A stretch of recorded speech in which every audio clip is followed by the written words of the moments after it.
A Westlake couple has turned unimaginable loss into a lifeline for young veterans, building a space where former service members can find community and healing.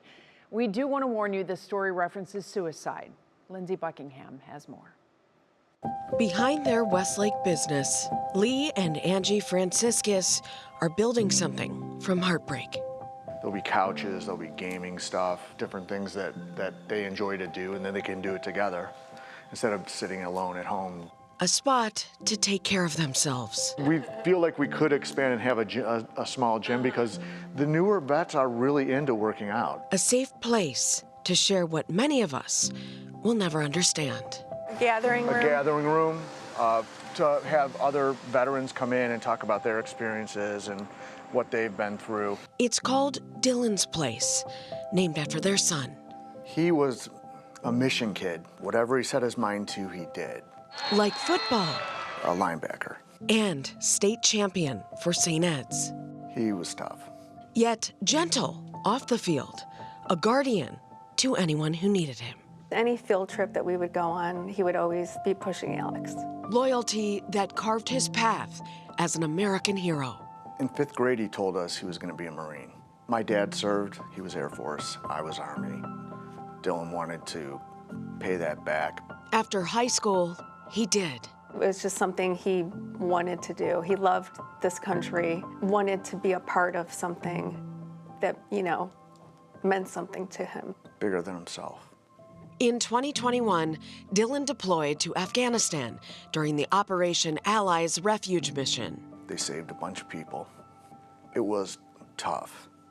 It was just very difficult on him. I could see it when he got back. He was that young man that would just hold it all in, and when someone doesn't talk about it, you don't realize how it affects them. Because when Dillon came home, life moved on. He bought his own house. He was also coaching at St. Ed's. He was the assistant linebacker coach over there. He'd always show up at Mom and Dad's for a good meal. He would just come back. He would still come back. He would come back and just raid. Yeah. But there were signs they didn't see at first. Dillon was traveling nearly every weekend. He was consistently going to see his Marine buddies. Seeking comfort from his brothers, the only people who knew what he was going through. One of the big problems that when they get out is they can't share, but they know he can, and he can. So they become isolated without being isolated. Dillon sought help last December. His parents say the system failed him. Like a 30-minute Zoom call.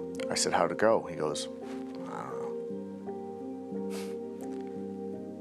In March, he took his life. Never in my wildest imagination would I ever think he would harm himself.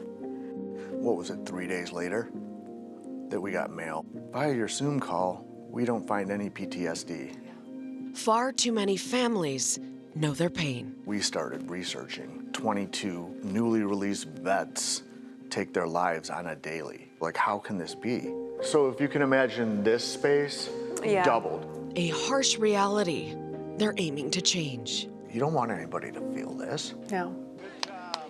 I remember Dillon coming to the game before he played, and then Devin being in the student section all the time. Lee and Angie have been lifted up by the community, especially in the place Dillon loved. That's awesome. That's so cool. It's a testament for this school to honor Dillon in that way. It's really special.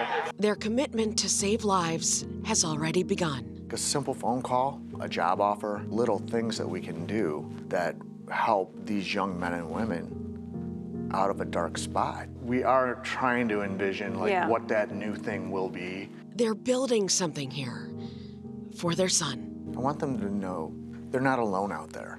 If we can just help one, this is our mission, to honor him and just have the resources available for people that in a situation like ours.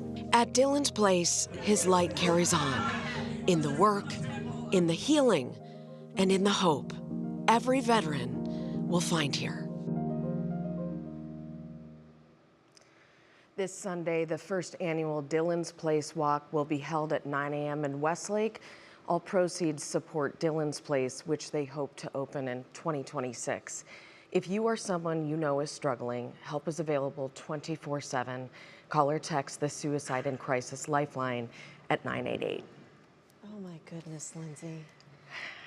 But, you know, I just feel like Dillon is still continuing to serve in spirit, you know, by inspiring, you know, his parents to do something, to make an impact on his behalf. Absolutely, and his light will shine on in the work that they're doing. And I know he's so proud of them and how many people they're helping. Yeah. And please do not be afraid to call that 988. It is truly a lifeline, and support it in any way that you can. Don't be ashamed, don't be afraid, call. Absolutely, couldn't have said it better. All right. If you want to share your heartstring stories, just email our team at heartstrings@wkyc.com. And don't forget, if you'd like to see more stories like these, you can catch Heartstrings every weekday at 10 a.m. right here on our WKYC Plus app.